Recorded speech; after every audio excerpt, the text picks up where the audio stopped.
Hi, everyone, and welcome to the Happiness Explorer podcast. I am excited to have our guest today, Tim Rhode. Amazing grand dude, as you may see on his profile, and one of the founders of Gobundance, which is how I met him. And Tim just has a wonderful lived philosophy of life that I'm really looking forward to digging into today. So, Tim, welcome and thanks for being on the podcast. Hey, thanks for having me on, Mike. I, All I right. am all about happiness and happy to be here to share it with you. Beautiful. So, introduction. So, Tim is 65 going on 8, as he put it, which is exactly how I picture Tim. He's from Portola, California, and still lives about an hour away. His primary purpose in life is to exist in flow, and we're going to dig into that. What he's most excited about these days, and this has been consistent in the years I've known Tim, is helping coaches and players on the field thrive. He is a true elder and really thrives on giving back to people. But the observation that I have about Tim and most is just he's a happy dude, and it's authentically him. And in the diagnostic, you scored extremely high in contentment, 5 out of 5. That's about the top 20%. So I'll start off with a pretty global question. What's your philosophy on happiness, Tim? How does it work for you? Well, I guess it's that oxygen mask thing for yourself. Um, I spend most mornings what I call getting the goods in the woods. And I wake early, have a cup of coffee or two, just stretch, work out, do something physical, then get out on a mountain in some form. It's either playing disc golf or skiing.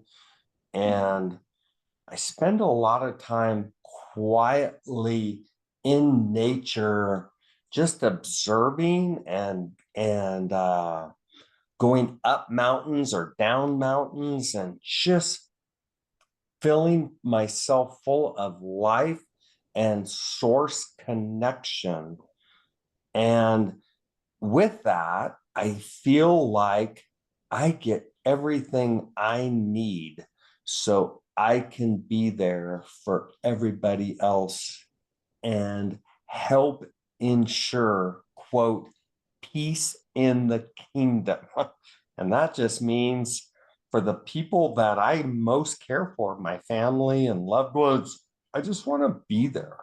I just want to come back and spend the rest of the day just sharing and just helping in any way I can that best serves.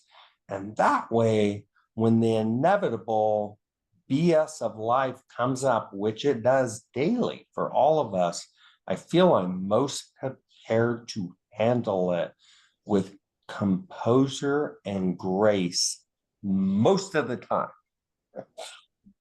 because God's Mhm. still working on me. So, Couple things I want to dig into there. The first thing, this just hit my radar literally in the past couple days. Of all people, is our new Vice President JD Vance introduced the topic of Ordo Amoris, which is Latin for the order of love. And mm, it's an old concept from Augustine, the saint. And what it means is that love should be properly ordered, meaning mm, that it's like ripples on a pond. We start out with love for the most important relationships in our lives, and then we extend that out into the world. And I frequently run into people, particularly young people, that they're really focused on the outside world and these huge global issues, and that's where their heart is, and that's where their turmoil is, to be quite frank, versus starting with connection and love for those closest to you and expounding outward. How do you yeah. feel about that concept? I think it's absolutely beautiful, and I think it's very um, could be true. And I don't know the context of what JD was Vice President Vance was alluding to, but I can imagine maybe it's for the do-gooders who want to save the world, and That's perhaps exactly it. yeah, and perhaps they don't. Perhaps he's saying perhaps they might want to start with themselves, and Mhm. Exactly. and maybe not don't have enough information of all facts on what they're bloviating. So I don't know. You know what I That mean? Yeah, that's exactly it, Tim. And that's what I'm seeing in a couple of young people that I'm close to. They're really upset about the political direction of the United States, about the state of the world, and they let their primary relationships kind of atrophy. They don't invest in them. And I see them and I see unhappiness. yeah. And and that's exactly what JD Vance, I think, was talking about, is we start within first, as you said, and then we ripple outward into our most important relationships and get a real grounding there. And then we can expand. And it reminds me of something that I heard once about Mother Teresa. There was a young woman in the US who was really captivated by Mother Teresa's work, and she wrote her a letter and saying, I want to come to Calcutta and work with you. And Mother Teresa wrote her back and said, look out your own window. And I think that's what we're talking about. So that was the first thing, love for yourself, love for those around you, and then rippling outward. The other thing you mentioned, this is very consistent for you, is the power of nature. And in my data, I see that there are some people that nature just hits them. They're 5 out of 5s. And then there are some people who are just like, it doesn't hit them as much. But for those that where nature is really a primary lever of happiness, I think it's really important to recognize that and invest in that. And you do that now. I'm just curious, as you look back in your life, particularly when you were going early in your career, did you have nature in your life or how did you fold that in? It barely existed at a few times when you're on the hamster wheel and your kids are grown, excuse me, young, and you're building and you're just doing. You're so busy doing. You've just got a touch of being left in you, and that's interesting because I really haven't thought about this. Yeah, I found ways to still quote get it, and I'll give you an example. Like I remember coaching little league when there's no way I should have been coaching little league. I was so busy. I was the last person that should have been the coach. But I think just that time away from, listing and selling more real estate and stuff like that, and just hanging out with my kid at a ball field and smelling the grass and rolling in the grass may have been that. And pretty much all I'd get. Or on an early Saturday morning, I'd get a bunch of kids together and we just go play ball. So I'd find ways like that. And I'm sure in the afternoon we did bikes and things like that. There was always out. There was always time for play, but not truly immersed in nature. Like I chose to spend a lot of time. I literally dropped out of work at 40 and said, I'm done working. And I quote tapped out and said, I'm never working again. It was a new game at 40. And I was 25 years ago. And most people say, oh, I'd be so bored. What would I do? Are you kidding me? What? Yeah. So anyway, it's just not been a challenge. Well, I think the hamster wheel is real, particularly when we are early in a career, when we have a young family, and all of our energy can go towards those things. And it makes me think of one of those principles of investing is, always first to set aside money for yourself, to invest in yourself, and to make that a discipline. And I think that can be one of the harder things to do when we're in an early season of life, to remember to invest in yourself and to put aside time and some practices that are going to nurture yourself. And so I like that you got into coaching, into service. I also like that, now you have a morning practice, which is very high value for investing in yourself. So that's great. And I want to also focus on play. So I heard recently, it was actually at the conference we were just at, that in order to build a new neuron, so I'm fascinated by neuroplasticity and how we can build our brains. And it said it takes about 400 repetitions to build a new synapse, but it only takes about 10 or 20 repetitions when we're in play. And that really struck me. So I'm challenging myself how to live more in play. Do you have any perspective on that?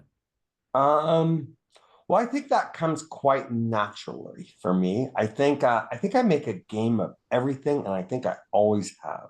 And I think some people take themselves very, very seriously, and are just so diligent of everything they do. I'm sorry, that's just never been me. Mm. I've just always been a quote playful sort.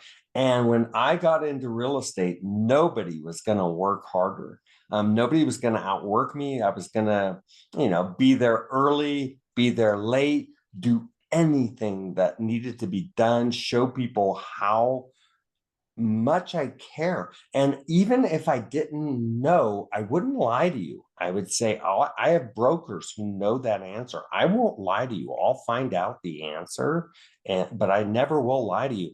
But I never took myself serious. I never was just like, I'm that guy. I've got to do everything. Um, I just had a whistle while you work attitude, and found humor really, as I went, really. So, and I guess I'd get down on myself. I had a strong ego and a strong voice in my head that telling me I suck at a young age. And so in that case, I guess I did take things very seriously, and was rough on myself. But I just don't remember, um, that person that thinks they know it all. I never felt like that. So yeah. I was always curious, and that was it, and not a know-it-all. I always want to, and was willing to do the next thing to learn the next thing. So I, yeah, I, Jim I, Rat. That's yeah, I love that. I think we're all familiar with the Zen beginner's mindset of always learning, always being a beginner. Socrates famously said, "All I know is I know nothing." yeah, And just that wonderful curiosity that someone else has a piece of wisdom that I don't have, and yeah. to be open to that, um, I think is beautiful. Now, you said that you had a voice that told you you suck, which I think most people can relate to. Is that voice still there? Um, I love the movie Inside Out. I think we've talked about this, Mike. It's such a great movie. This 11-year-old girl had all these voices in her head. There was fear and doubt and jealousy, and all of these voices going, swimming around in our head. When I first started selling real estate, the voice I had was the scared dude. I don't want to get on the phones, and I'll just call him the dickhead boss who said, "Shut up! You haven't done anything. Show me something. Get on the phones. Make something happen. Come on, come on." Come on. No, I don't want to. They're gonna resort me. Please, please don't make me do it. In my Mr. Bill voice. um, and there was just this battle every morning, and then I'd get on the phones, and something would come from it. Somebody'd say, "Yeah, come over, I'm thinking about selling my house." And see, there you go. You need me. Don't push me out. So yeah, there's just this raging battle at 30.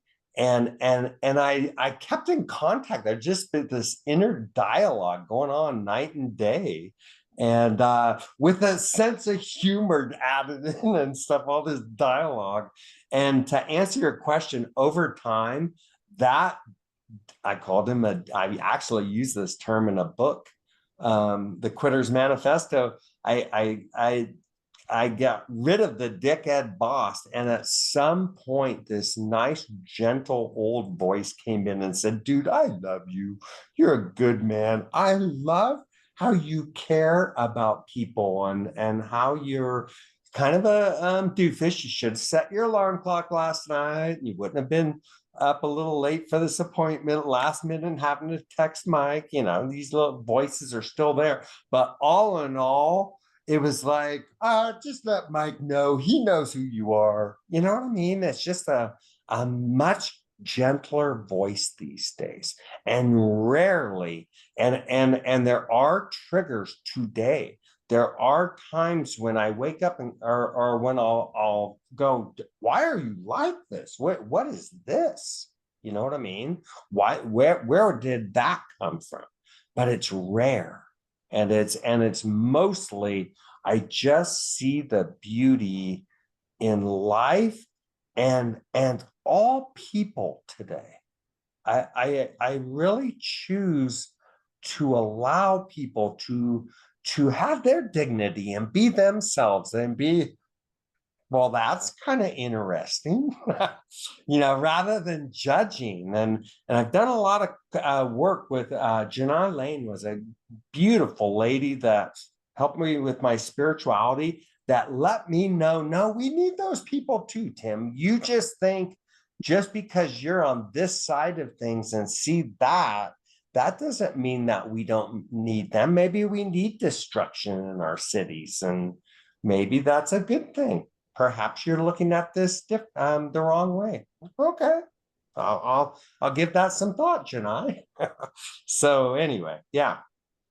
Well, I think we're touching on something that's really potent spiritually, and that is when we think about our inner critic or inner voice, it's not going anywhere.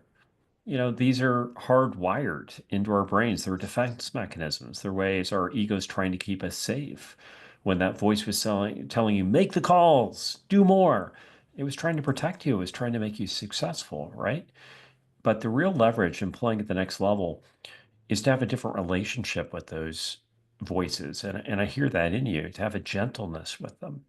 Mhm. And I think of a quote from the Tao Te Ching from Lao Tzu. He said, the master sees things as they are without trying to control them.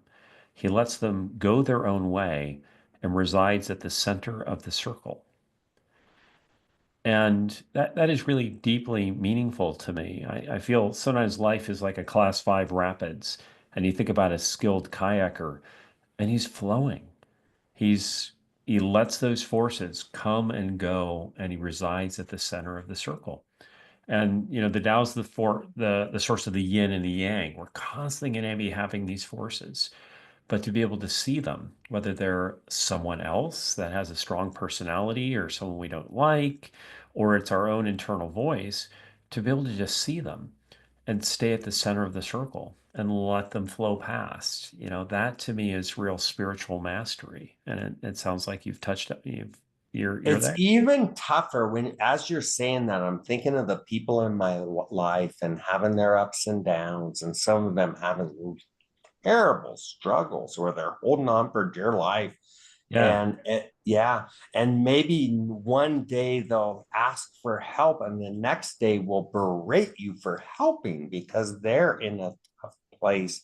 And to just not take any of it personally and just allow them to go through what they need to and just be there as quietly and caring and lovingly as you can and not let your dog shit uh interfere with the process. Just being, yeah, that's really tough to do, It, but it, doable. Yeah. it I agree with you. I think we can be really centered in ourselves, and then when we're hit with someone's negative energy, it just hits us right away. We're social creatures that way. But the, to me, it's about playing at a different level. You mentioned love, and I think it's trite to say that love is most important, but it is. And one of the ways I get at that, there's a Mayan expression like alakin. What it means is, I am another you, and you are another me. Mm. And when I think about that at first blush, I'm like, well, I'm not Tim Rhode. He's entirely different, different set of experiences, etc. But deep down, and the Prophet Muhammad said this as well. He said, deep down, we all wish for the same things.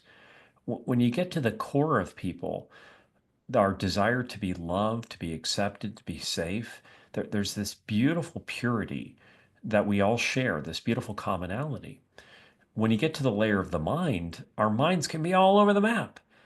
But when I run into someone that really has strong mind energy, particularly negative energy, I see that.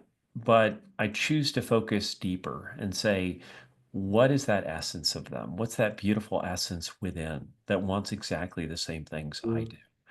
And it feels kind of like Karate Kid. I let the mental bullshit, their own traps and their own egoic defense mechanisms, I just see them and I kind of disregard them and say, I want to go after what's deeper and really hold that spirit, that beautiful peace that's inside of everyone, that beautiful brokenness, actually. So it reminds me, there's this phrase, holding space for people. And it kind of annoys me. And a friend of mine said, well, what would you replace that with? Holding space. And I'm like, yeah, it feels really static, feels really passive. I said, how about holding spirit? And the more I think about it, the more I like that. To be able to be with someone and know that there's a spirit within them to really hold, to really tease out. I think about what we talked about at the very top, that your job is to help the coaches and players on the field. And I see that's very authentic in you. What is that essence of someone that you could help support and tease out? How do we play at that level and kind of sidestep and ignore the mental trash? Do you know what I mean? Yeah, I sure do. It's for looking for the good in that person and what they're trying to do, and just tap in to be their coach in a sense, Yes. or their ally, Yes. and just go with that, and just Yes. go, tell me what you're trying to do so I have a better understanding of where you are as the coach or the player of your field.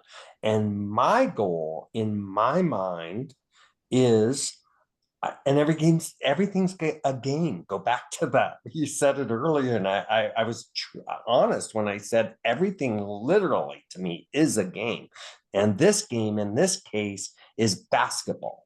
And I am but a point guard on the court, and you are the power forward. And we're looking at how can I put that ball exactly where you, as the power forward, can slam it to your world and connect you to just the right person. Maybe it's in health, or maybe it's in an idea, or maybe it's the right yin to your yang to take your business farther. Maybe it's the next call you should make after Tim Rhode that's going to point you in a linear direction to the right move for you to move the ball 5 yards down your field. Or maybe you need to take a step back and let's discuss that.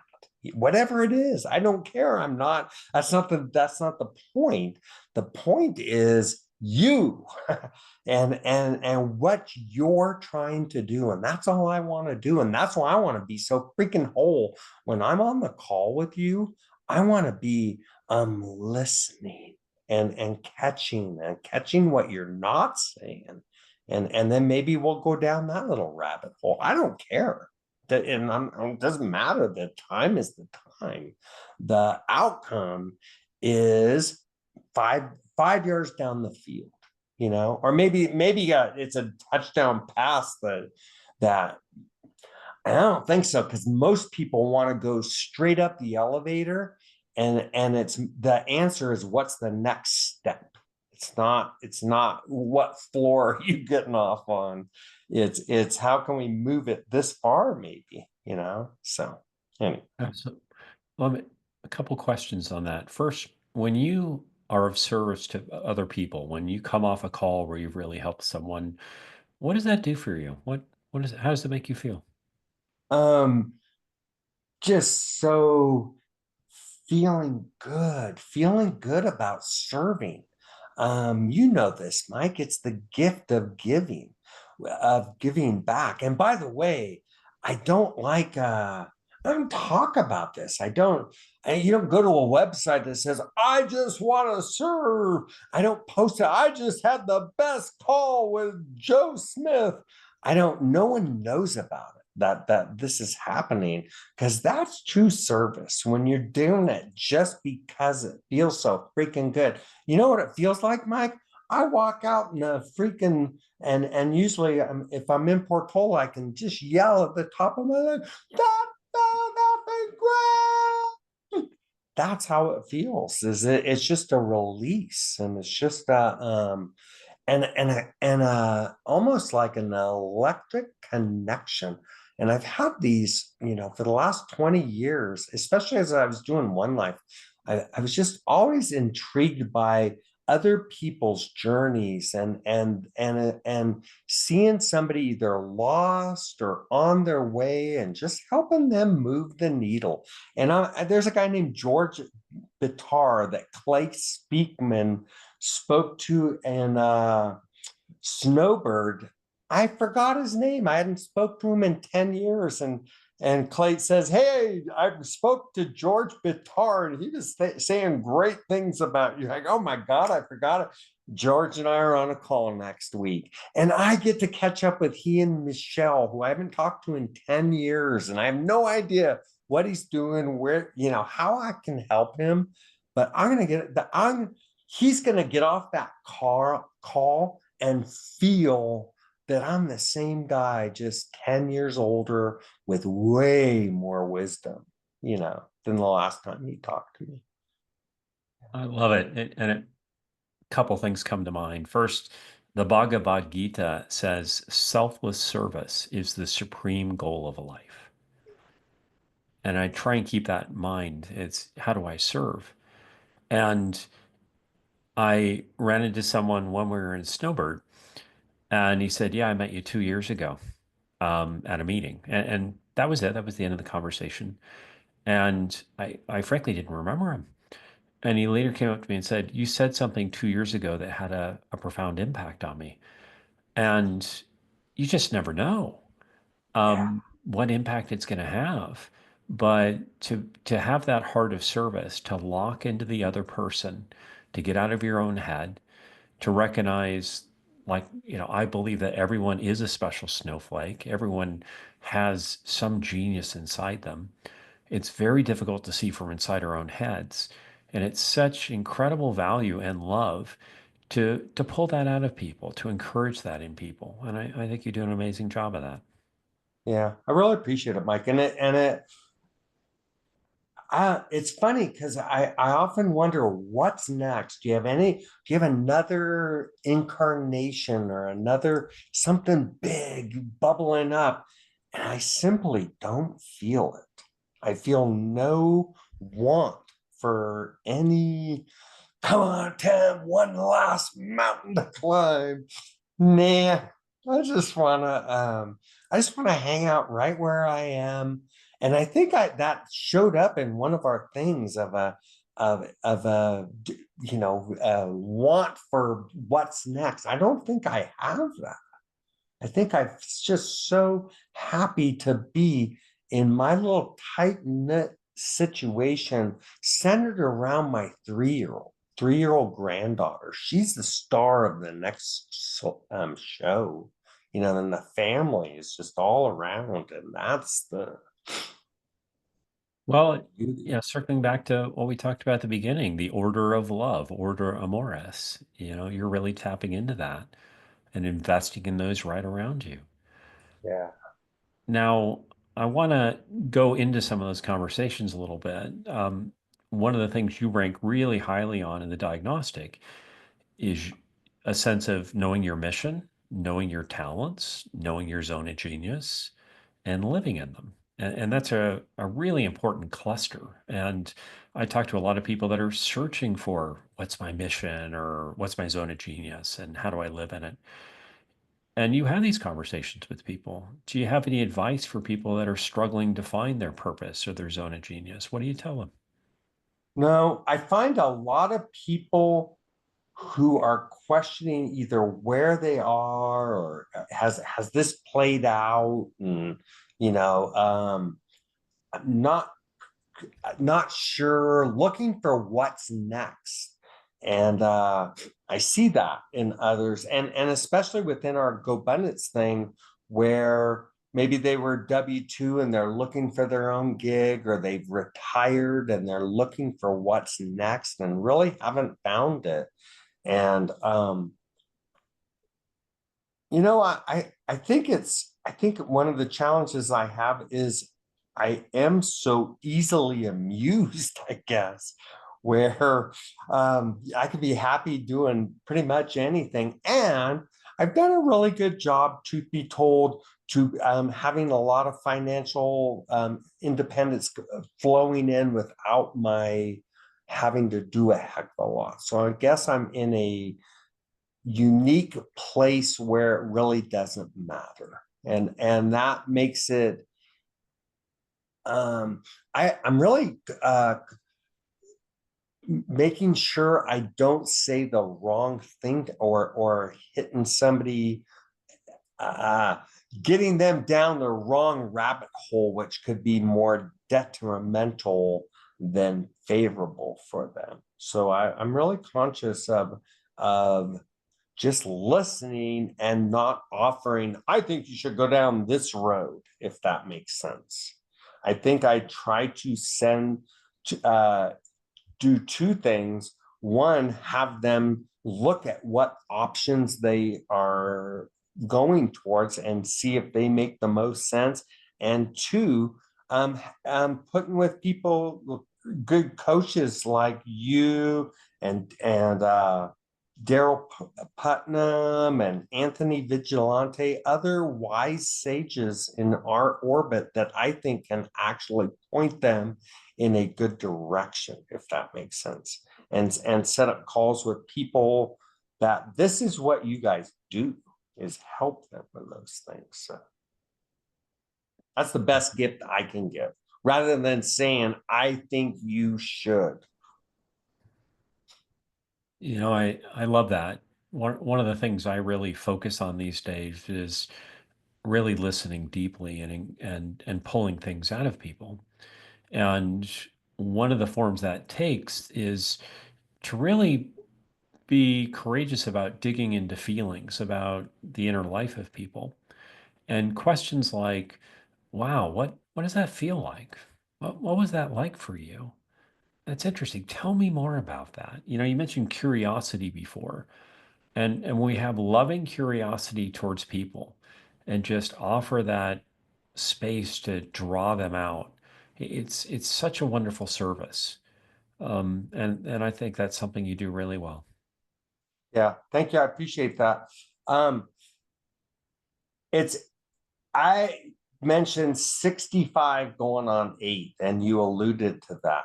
We Something else we touched on is, in my mind, I used to be 12 years old, and this was probably about 10 years old. It hit me. Why do you hang out at 12? That was a terrible age. That's when your parents split up, and that's when there was a utter confusion, and that's when, quote, things went awry. Why don't you go down to 8 years old? That was a real fun age. You were so curious, courageous, and caring at 8 years old. And I said, I want to hang out at 8, and I want to show up, and I want to live at 8 years old as a curious 8 year old. And that's how I kind of see myself in the world. And I see myself as this flow state being, um, kind of like the head of my kingdom, if I will. And in this world, I want peace in the village, and I am a righteous king who just, the people in my world, I care so much, and I care, and everybody in my world is, and we have a big, it's extended family right here in Reno they are all love to be part of this kingdom. We do things together. We go out on Lake Tahoe on sunset cruises as a family, and everybody's dancing together and stuff. And there's just this cool vibe. And of course there's fights within the family and stuff like that. And nothing's ever perfect.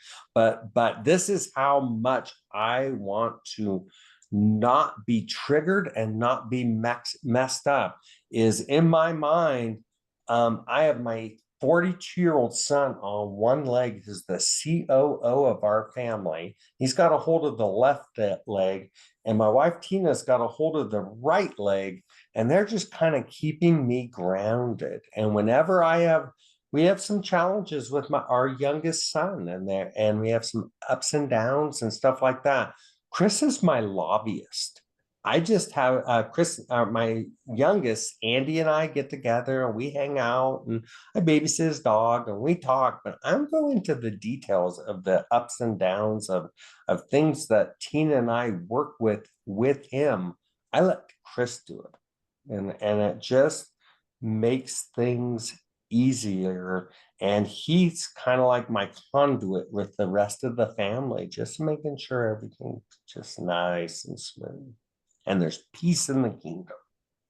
So Well, yeah, there's some real wisdom there of being centered in yourself, recognizing where you're in flow and you're not, being expansive and having other people in your orbit play different roles. I love that. You also mentioned 8 years old versus 12. I think that's really potent. I think we all go through a process where society changes us. We go from being, happy-go-lucky, curious children to, oh crap. And for most of us, that change happens around junior high school years, 8 to 12. And so I love that you're focusing on Tim before the change. And I think that can be a really good exercise for people to look at that time before society kind of got to you. Say, who was I?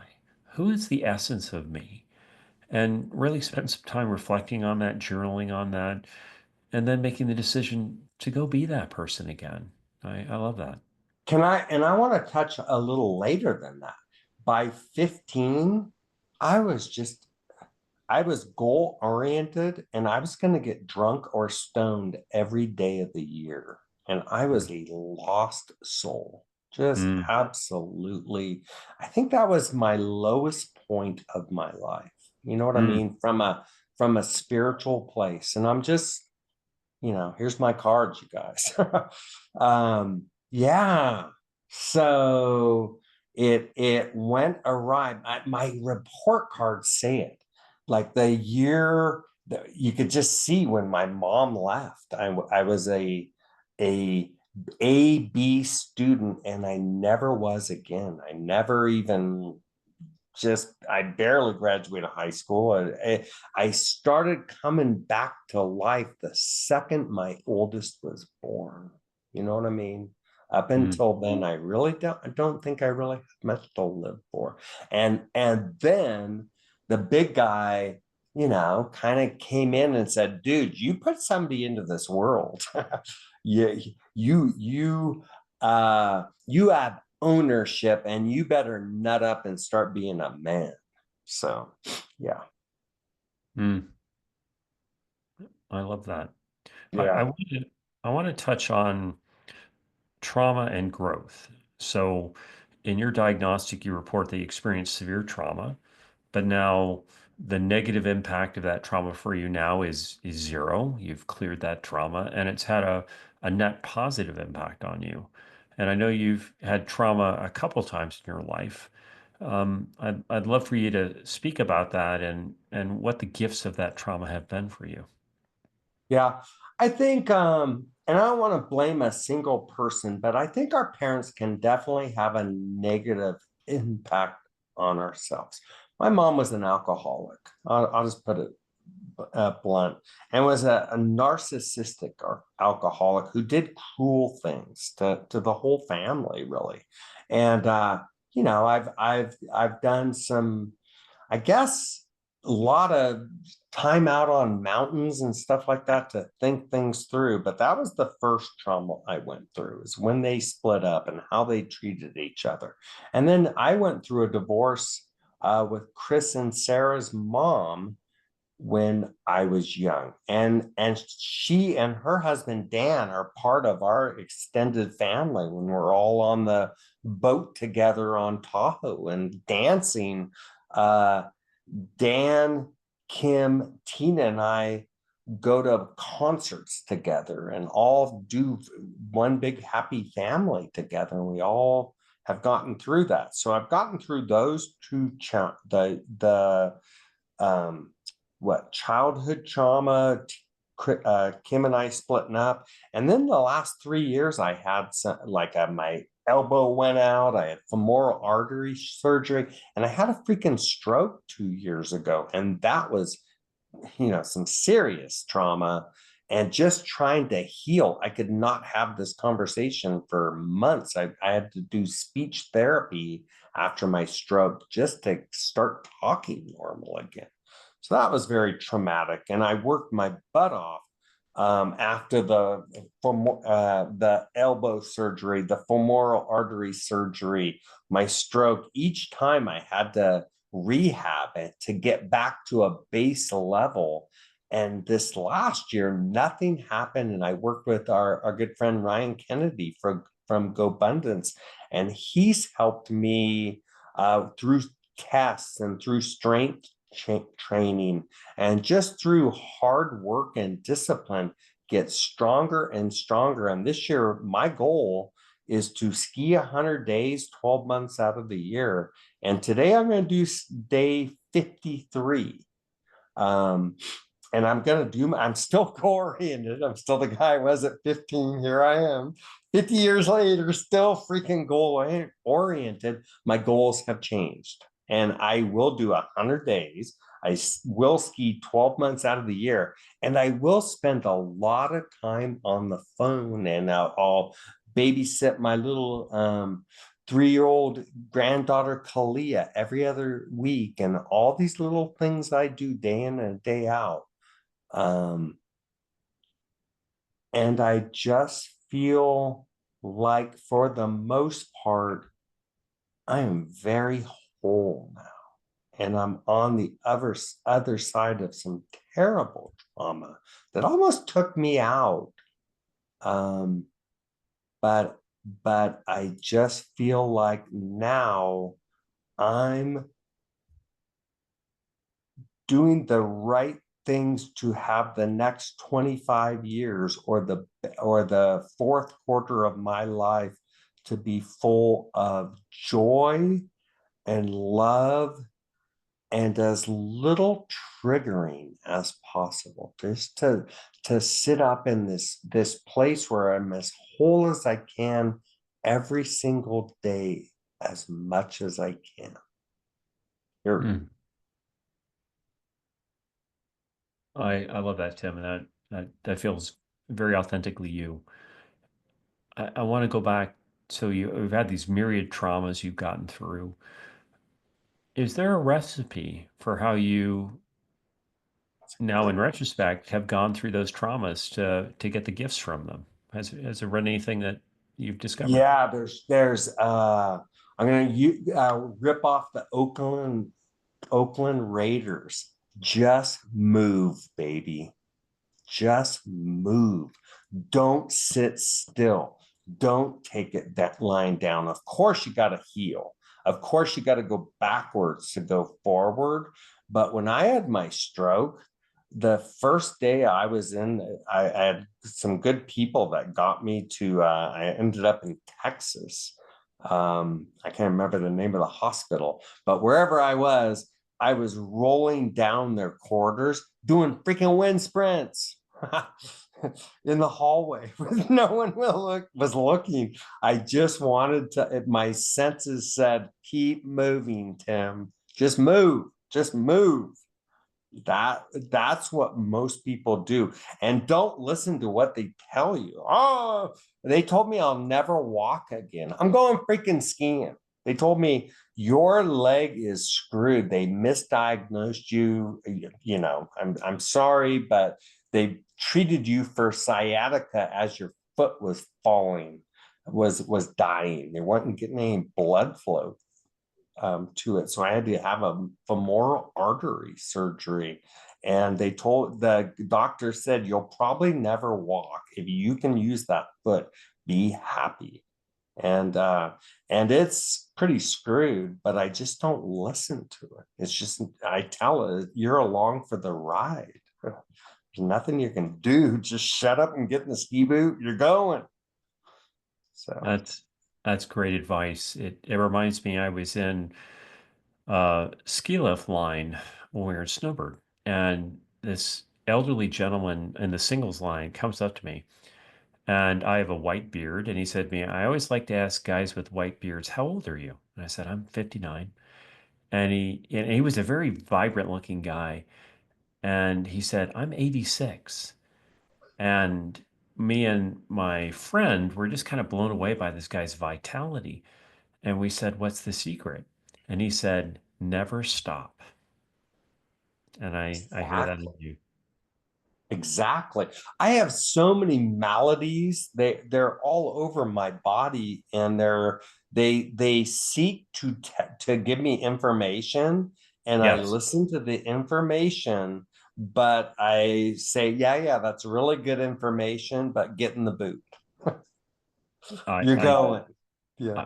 I think that is so spot on. And, we can go back to something we talked about at the beginning, this master remaining at the center. We're going to have these forces. Sometimes it's our inner critic, sometimes it's the negative energy of other people. At certain times of our life, it's our body that are out of our control. But Yeah. we can see them and we can have a different relationship with them. That was one of the core teachings of the Stoics that really makes sense to really have in your heart. No matter what I face in life, I can only control my actions and my reactions. And I love what you said about this is information coming in from my body. Then I get to decide what to do with it. I can find that inner mastery and not be captive to it. I love that. Yeah. Hey, I want to give one piece of that too. When I had the stroke, I had 15 different things. Maybe it was 12 obligations that I was doing. We had just written the Quitter's Manifesto: quit the work you hate for the work you love, or for the work you love. Quit the job you hate for the work you love. And I had just written that book. I was really into One Life Fully Lived. It was my baby. It was everything that I was moving toward. I love Gobundance, but it wasn't my baby. One Life Fully Lived was my baby, and I gave up my baby. When that happened, I quit being the CEO of One Life Fully Lived. I quit doing kind of pushing the book, Quitter's Manifesto, and there was like 9 different things I used to do that I quit and only left 3 things: NorCal Gobundance, Gold Abundance, and being an elder of Gold Abundance. And that's all I do for work. And I used to do, a bunch of other stuff for One Life and other things in my world. And I used that stroke, and I guess it was God saying, Tim, it's time to put this down and just concentrate on less. So sometimes you got to take what the message was. Dude, you want to be around for a while? Why don't you slow the heck down? And I listened. And I did nothing for 2 months, by the way. I didn't talk to a soul. I just healed. Mm, So I moved slowly. I moved my body every day, but not much. There wasn't there much there. I was holding on for dear life at that point. So beautiful. I want to close with something that you had some quotes that you shared with me before we press record. And can you read the first quote that you shared with me? sure. I wrote this back when I sold real estate, and I was pretty damn busy at the time. I think I had 125 listings and 35 deals in escrow at one point, just to tell you, I was pretty freaking busy. And I wrote, the happiest people are quietly living simple, purposeful, tight-knit lives. The happiest people are quietly living simple, purposeful, tight-knit lives. And I love that. I really wanted you to share with that. I'll start with purpose. Humans are purpose creatures, we're meaning creatures, and that can change over a lifetime. There's seasons of it, but to have some sense of purpose, to have simplicity. There's a Leonard Skinner song called Simple Man that says that that's the goal, to be someone that's simple, that you can love and understand.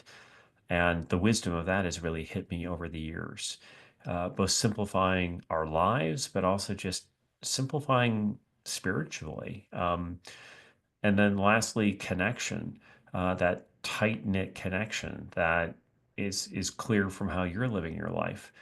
I think those three elements in that quote are very potent for happiness.